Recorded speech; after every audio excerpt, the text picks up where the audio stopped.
¿qué pidió Salomón? ¿Ustedes se acuerdan? Sabiduría. Sabiduría. Y entonces la pregunta es, nosotros diariamente, ¿qué pedimos a Dios? Dame dinero, dame para pagar una deuda, es que me quiero comprar este caprichito.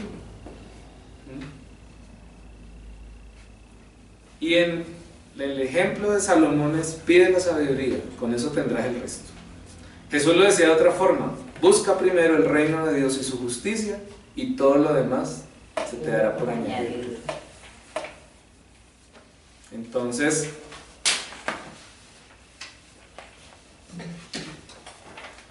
viene uno a revisar y dice, ¿será que lo que estoy pidiendo realmente me conviene? ¿Será que aquello que yo creo que necesito es lo que verdaderamente en ese momento me es oportuno? ¿O es un capricho? Es que tiene que ser ya, tiene que ser como yo quiero. Y hacía una comparación días antes, donde a veces decimos, dame la bendición de ganarme el paloto, 5.000 millones de pesos. ¿Y tú para qué quieres 5.000 millones de pesos? O lo que sea que en cantidad.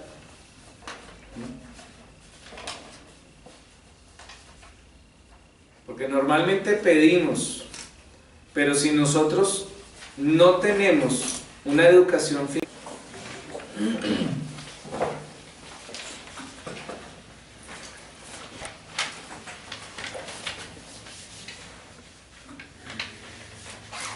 entonces, repasando las lecturas de hoy, haciendo un barrido como normalmente me gusta hacerlo, nos vamos al libro de Salomón, de Reyes, ¿no? Es de los primeros libros del Antiguo Testamento. Y Salomón es un rey que en la historia de la iglesia y en la historia antigua del pueblo de Israel y el pueblo judío es muy importante por la magnitud de lo que en su tiempo alcanzó. Es decir, poco se cumple lo que le pedía a Dios, ¿no? Y entonces, ¿qué pidió Salomón? ¿Ustedes se acuerdan? Sabiduría. Sabiduría. Y entonces, la pregunta es, nosotros diariamente, ¿qué pedimos a Dios? Dame dinero, dame para pagar una deuda, es que me quiero comprar este caprichito. Y en el ejemplo de Salomón es, pide la sabiduría, con eso tendrás el resto. Jesús lo decía de otra forma, busca primero el reino de Dios y su justicia, y todo lo demás se te dará por añadidura. Viene uno a revisar y dice, ¿será que lo que estoy pidiendo realmente me conviene? ¿Será que aquello que yo creo que necesito es lo que verdaderamente en ese momento me es oportuno? ¿O es un capricho? Es que tiene que ser ya, tiene que ser como yo quiero. Y hacía una comparación días antes, donde a veces decimos, dame la bendición de ganarme el paloto, 5.000 millones de pesos. ¿Y tú para qué quieres 5.000 millones de pesos? O lo que sea que en cantidad.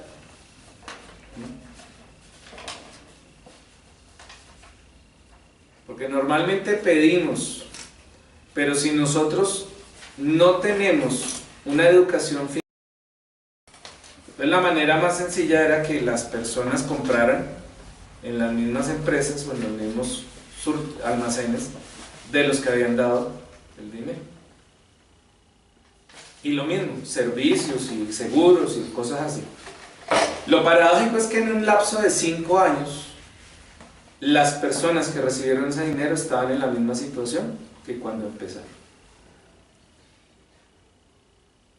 Y ahí sí entonces empezaron a entrevistarlos y les dijeron que ellos durante esos 5 años habían estado en un estudio de hábitos y de manejo del dinero.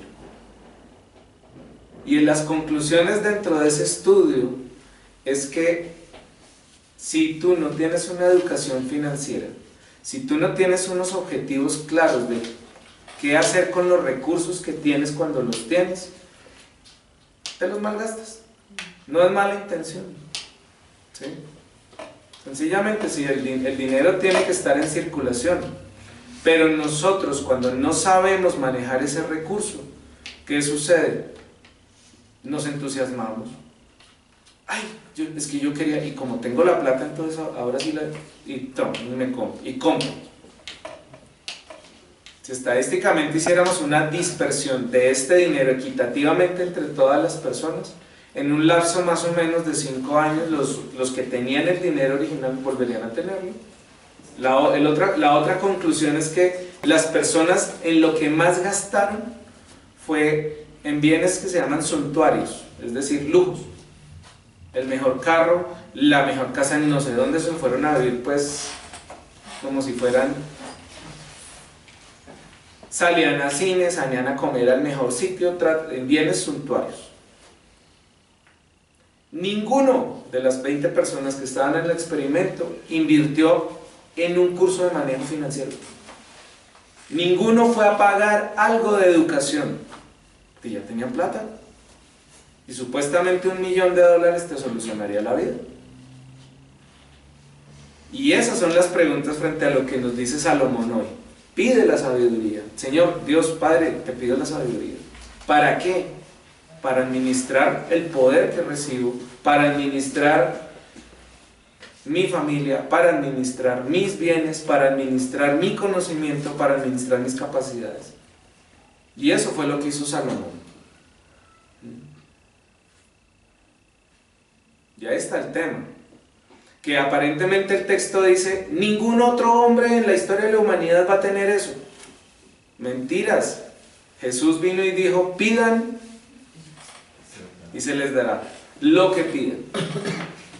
Busquen y encontrarán lo que estén buscando. Toquen y se les abrirá. Porque todo el que pide recibe lo que pide. Entonces, ahí empezamos a contrastar esos dos aspectos. Pero paradójicamente el Evangelio nos habla de el tesoro, los tesoros, de que un hombre, conociendo que hay un tesoro escondido en un terreno, vende todo lo que tiene y compra el terreno y no le dice a nadie. Hay una frase también muy conocida por nosotros y es, donde esté tu tesoro, también estará tu corazón. Y muchas veces el tesoro nuestro está en tener dinero, pero no en tener sabiduría para administrar. Queremos, pero no tenemos con qué administrar eso. Queremos, y está bien querer, porque dice Dios, pide y se te dará. No dice no pidas, pide y se te dará. Pero junto con el dinero que recibas, o los poderes o los regalos que recibas de la vida, pide la sabiduría para administrarlo. Y eso se nos olvida. Por una cosa que se llama autosuficiencia espiritual. Como tengo dinero, tengo el poder. Y Dios te dice, no, hay que seguirte enseñando humildad hasta que entiendas. Como decía Jesús, ¿cuántas veces hay que perdonar? 70 veces 7. Lo mismo para las demás cosas. ¿Cuántas veces te equivocarás? Las necesarias hasta que llegues a la humildad de querer entender. Y de querer entender no es entender cómo resolverlo. De querer entender que primero, para resolver cualquier situación, es necesario pedir la humildad. Y la sabiduría. De decir, no sé administrar esto, Señor, por favor dame la sabiduría. Lo que sea, tu vida, tus relaciones, tus expresiones. Porque debemos aprender a administrar todo en nuestra vida. Todos. Aquí somos administradores, no somos dueños de nada. ni siquiera de este cuerpo, eso es prestadito. De aquí no nos vamos con trasteo, al cielo no hay trasteo. Y entonces, esas son las reflexiones que da la primera lectura con Salomón. Te doy un corazón sabio y prudente como no lo ha habido antes, ni lo habrá después de ti. Te voy a conceder además lo que no me has pedido, tanta gloria y tanta riqueza que no habrá rey que se pueda comparar contigo. Si tú lees eso en primera persona, ¿te lo crees? ¿Que Dios te promete eso a ti, como su hijo? Porque eso es la nueva evangelización. Hoy evangelización no es convencer personas a ver si se nos llena la iglesia. Evangelización es que hasta la última célula de mi cuerpo esté convencida de estas promesas que Dios me hace. Yo tengo que estar convencido de eso. Porque con mi solo ejemplo, las personas se van a acercar. Que era la invitación que les hacía hace 8 días. A que seamos coherentes, porque eso es un ejercicio diario, no es porque yo ya la tenga, es porque también cogeo del mismo pie que ustedes. Y hay que decirle al Padre, dame la humildad para ser coherente en pensamientos, en deseos, en sentimientos, en obras y palabras. Ser coherente. No me dejes torcer.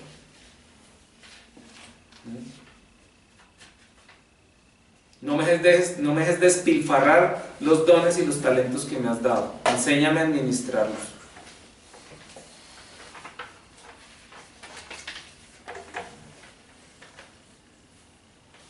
Y dice también, por haberme pedido esto, y no una larga vida, ni riquezas, ni la muerte de tus enemigos, sino sabiduría para gobernar, yo te concedo lo que me has pedido. ¿Sí se dan cuenta que Salomón no pidió plata? Y en el sueño le decía, pídeme lo que quieras y te lo daré. Ahí está la cuestión. Es decir, las tentaciones siempre van a estar. Pero el tema es tener la claridad para saber qué es lo que estoy pidiendo. Y ese es el ejemplo de Salomón. Pidió sabiduría para gobernar. Pero no era gobernar al pueblo, era gobernarse también a sí mismo. Que eso hace falta mucho en nuestros gobernantes y en todas las personas que tenemos alguna autoridad en cualquier lugar. Jefes, dueños de empresas, gerentes, jefes de divisiones. Todos los que tenemos una autoridad debemos pedirle a Dios la sabiduría para gobernar, empezando por nosotros mismos. No tratar mal a la gente, no por debajear a nadie. Pero eso se nos olvida.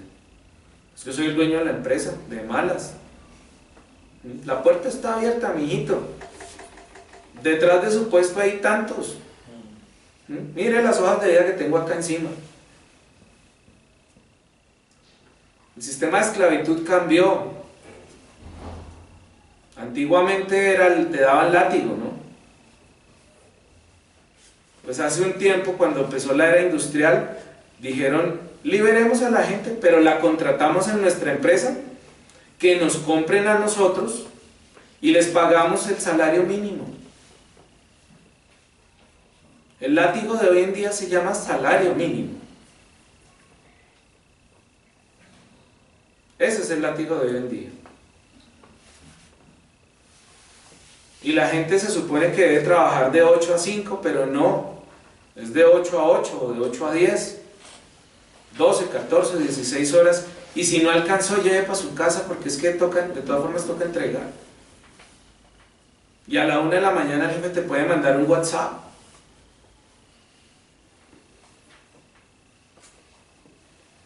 Y así estamos. Pero esa no es la vida en abundancia que Jesús prometió.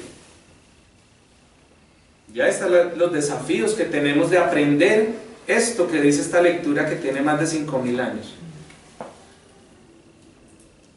Pídele a Dios la sabiduría para gobernarte, no para aprovecharte de la vida de los demás. Y el Salmo nos invita a que cuando estamos en estas situaciones de injusticia, también tengamos esperanza. Dice el Salmo: a mí, Señor, me corresponde cumplir tus preceptos. Para mí valen más tus enseñanzas que miles de monedas de oro y plata. Que tu amor me consuele y me conforme a las promesas que tú me has hecho. Muéstrame tu ternura y viviré, porque en tu ley he puesto mi contento. O sea, con tu ley me conformo, porque tu ley me promete felicidad y plenitud. A veces nos quejamos de los mandamientos. El mandamiento, yo siempre les he dicho, la espiritualidad, en el caso de Jesús, fue simplificar la vida de las personas. Vuelvo y lo recuerdo. El pueblo de Israel tenía 617 mandamientos. Con Moisés, Dios dijo: tráigame 2 tablas, 10. Con eso administre y oriente al pueblo. Y a Jesús le preguntaron: maestro, ¿cuántos son los mandamientos? Y él dijo: 2. Amarás al Señor tu Dios con todo tu corazón, con todas tus fuerzas, sobre todo lo que tienes. No es que tengas que ser ni pobre ni harapiento. Es sobre el dinero que recibes, ama a Dios. Sobre la casa, del valor que tengas, ama a Dios. Sobre la ropa, sea un traje Versace o sea los jeans de 10,000 de allí del Agáchese, pero ama a Dios sobre todo lo que tienes. En ningún lado te están diciendo quédate pobre y miserable y harapiento para poder amar a Dios. Y ama a tu prójimo como a ti mismo. Es decir, primero aprenda a amarse usted y después de lo que tienes puedes darle al otro. Pero a nosotros nos enseñaron que si tengo una cucharada de sopa, se la doy al otro y yo me quedo con hambre. Quítate el pan de la boca y dáselo al otro y usted quédese con hambre. Esa no es la misericordia de Dios.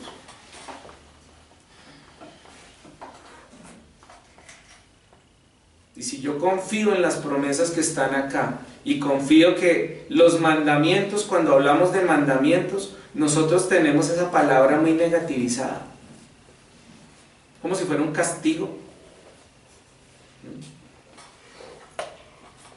Pero cuando hablamos de mandamientos en los términos de Dios, se llama disciplina espiritual. Cuando nosotros hablamos de un discípulo es una persona que se disciplina. De eso viene discípulo, la palabra discípulo. De una persona que decide seguir a una persona que lo oriente, llámelo maestro o guía o facilitador, y decide disciplinarse a partir de las enseñanzas que esa persona le transmite. Por eso somos discípulos de Cristo. Porque a través de su ejemplo y su experiencia de vida, la idea es que nos disciplinemos en el corazón, nos disciplinemos en nuestras actitudes, nos disciplinemos en el amor. Pero como la disciplina no nos gusta, es decir, la disciplina a la manera de Dios, con amor, aquí no es castigo, eso ya pasó de moda, aquí es con amor. Tus preceptos, Señor, son admirables, por eso yo los sigo. La explicación de tu palabra da luz y entendimiento a los sencillos, que es lo que dice el Evangelio. Has dado a conocer esto a los sencillos, no a los encumbrados. Y Pablo es fantástico. Pablo no conoció a Jesús, vuelvo y les cuento. Pero él recibió la experiencia del resucitado por revelación. Hagan de cuenta, hoy en día en términos informáticos recibió una actualización de software. ¿Sí? Lo bajaron del caballo, lo mandaron le fundieron la fuente, le mandaron un reparador de fuentes espirituales que le hiciera imposición de manos, pues, o sea, para que él pudiera volver a ver. y le hicieron el download, la descarga de software. Y de ser el mayor perseguidor y asesino de cristianos, pasó a ser el mayor evangelizador.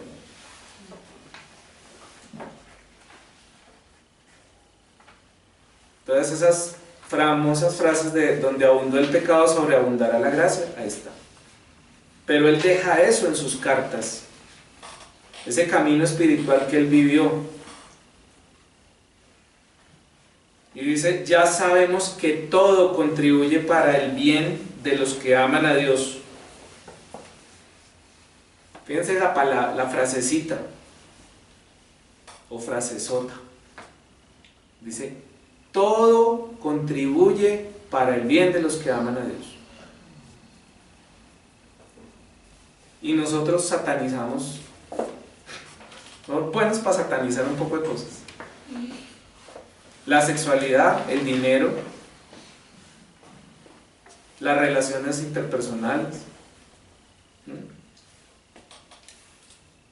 Pero acá Pablo dice que todo contribuye para el bien de los que aman a Dios. Es decir, te puedes meter en los sitios más oscuros, pero si tú sabes que es por amor a Dios, allá no corres peligro.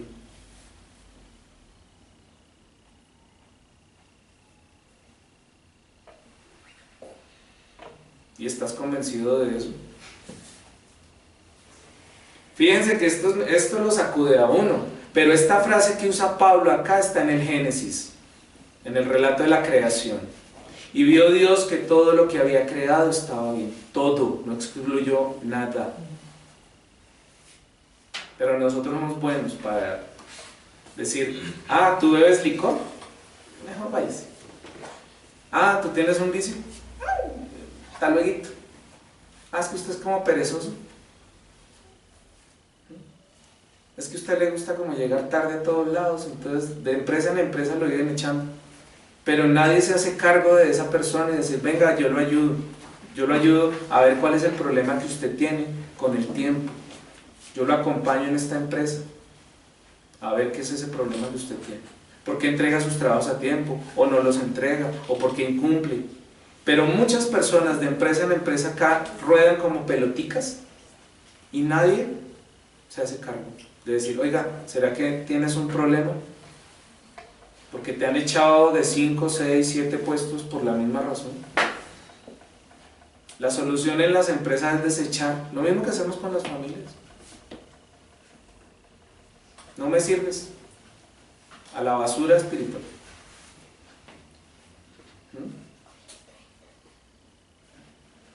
Pero acá está diciendo Pablo que todo el que está convencido de que todo lo que Dios hace está bien y que es por amor, no tiene problema. Tarde o temprano la persona caerá en cuenta.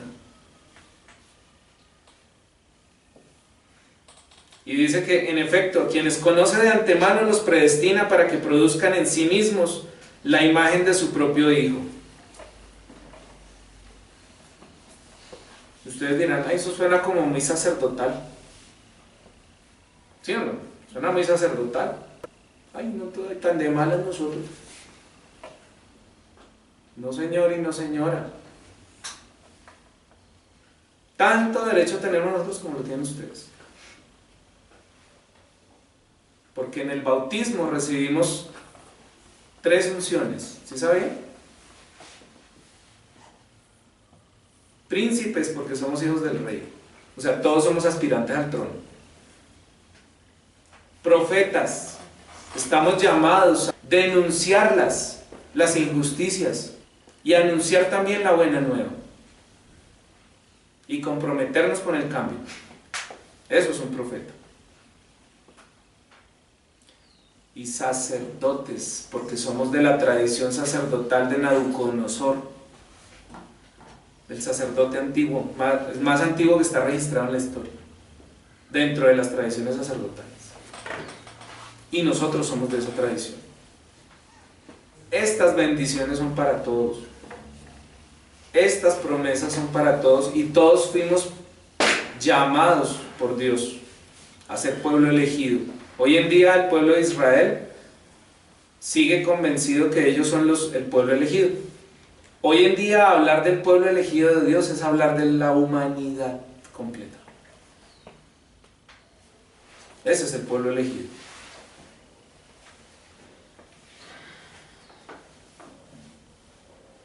Y ahí nos está hablando que a quienes llama los predestina, y a quienes predestina los justifica, y los justifica y los glorifica. Es un caminito, ¿sí se dan cuenta? Predestinación, ¿qué quiere decir? Estamos destinados a ser felices, predestinados a ser felices. Y Dios nos llama cada día. Hoy tienes estas tareitas para ir camino a tu felicidad. ¿Cuáles tareitas? Lo que te impide la felicidad. El dinero, la rabia, la pereza, la lujuria. Lo que te impide la felicidad. Esa es la tareita diaria que quiero hacer para ir hacia la felicidad que Dios nos promete. Y dice, a quienes llama los justifica. Es decir, yo entiendo por qué te equivocas y por qué te tropiezas en lo que te tropiezas. No hay problema, yo te justifico, porque estás aprendiendo. No es malo que te equivoques. Así aprendes. Ojalá con poco dolor, porque a veces nos acostumbramos mucho a que si no duele mucho, entonces eso no vale. Si no es tortura, sadomasoquismo espiritual. Y eso también hay que desmitificarlo. Y dice que a quienes Dios justifica, también los glorifica. Es decir, cuando tú resuelves un problema, Dios te da una bendición, te glorifica, te dice, mereces ahora tu bendición, que se llama desarrollar una virtud, una capacidad en tu vida. Y que esa capacidad se vuelve un valor que tú lo enseñas y lo transmites en tu familia, en tu empresa, donde tú estés. Vienen las parábolas del reino de los cielos. El reino de los cielos se parece a un tesoro escondido en un campo. Quien lo encuentra, vende todo lo que tiene y compra el campo. Si pusiéramos eso en términos nuestros de la vida, ¿cuál sería nuestro tesoro? Lo que más queremos. La sabiduría. Ella sí entendió. ¿Ven? La sabiduría. Es decir, vende todo lo que tienes y pídele a Dios la sabiduría. O sea, vende, ¿qué? Tus conflictos. Saca, vende, ¿para qué te sirve eso? Vende tu pereza. Vende todo lo que tiene, a lo que está pegado, a su comodidad incómoda, la zona de confort que llamamos hoy en día. Sí, me puya, me incomoda, me raspa, pero ay, eso es tema.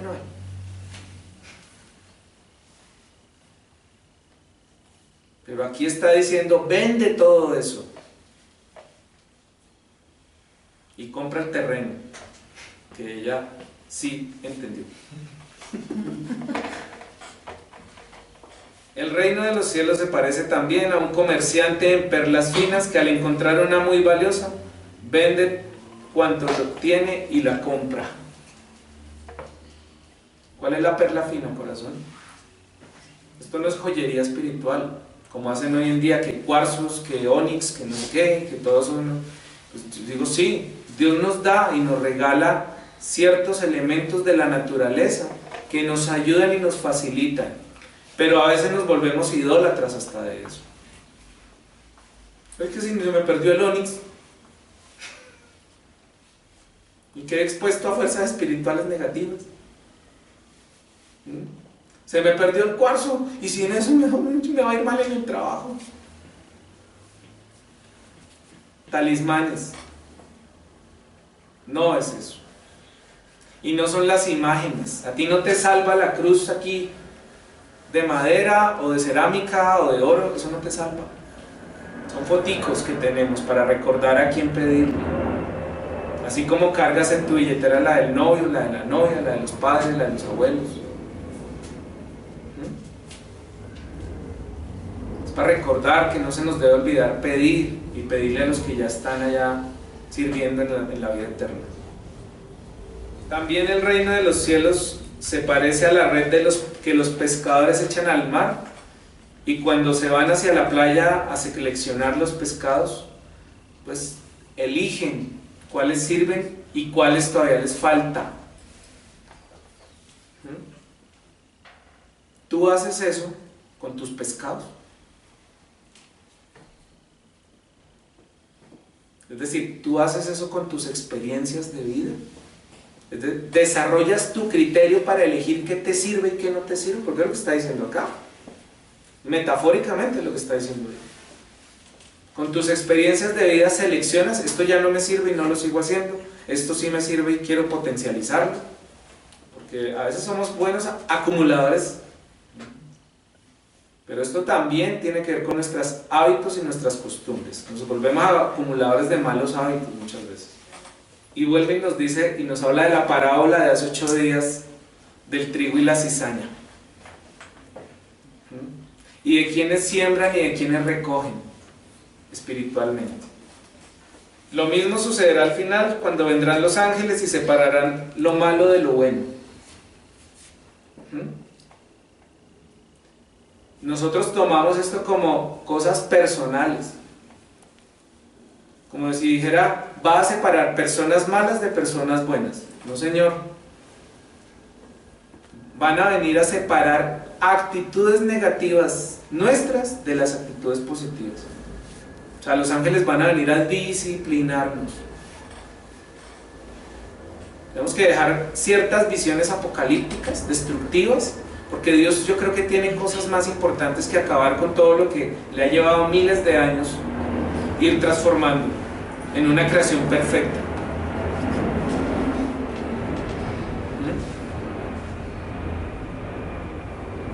Entonces sí, vendrán a separar nuestro trigo de nuestra cizaña, los ángeles. Porque el hombre, nosotros como seres humanos en algún momento tenemos que dar la vuelta y decir, elijo estar al servicio, elijo estar a la luz, elijo de estarme tropezando con mi pereza y con mis actitudes negativas. Elijo eso. O vienen y me ayudan los ángeles. Y termina con una frase maravillosa, y con esa termino también yo. Por eso todo escriba instruido en las cosas del reino de los cielos es semejante a un padre de familia que va sacando de su tesoro cosas nuevas y cosas antiguas. Esa perla.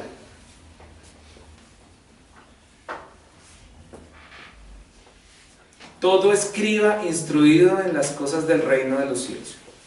Es decir, los escribas no eran malos, ni los fariseos. Eran gente instruida. Pero ¿qué es lo que Jesús nos está diciendo aquí a través de San Mateo? Que sí, que es bueno que tú sepas y conozcas la Biblia, que conozcas la espiritualidad, pero que tengas el criterio de un padre que selecciona cosas nuevas de las cosas que ya no sirven.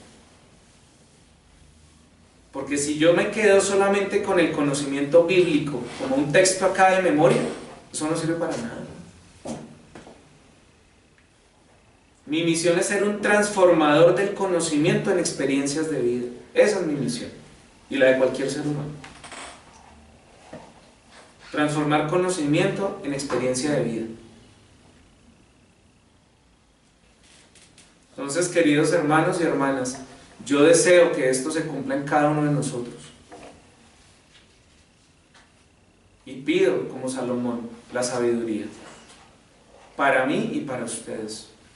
Y en la manera que Jesús lo hacía, en abundancia.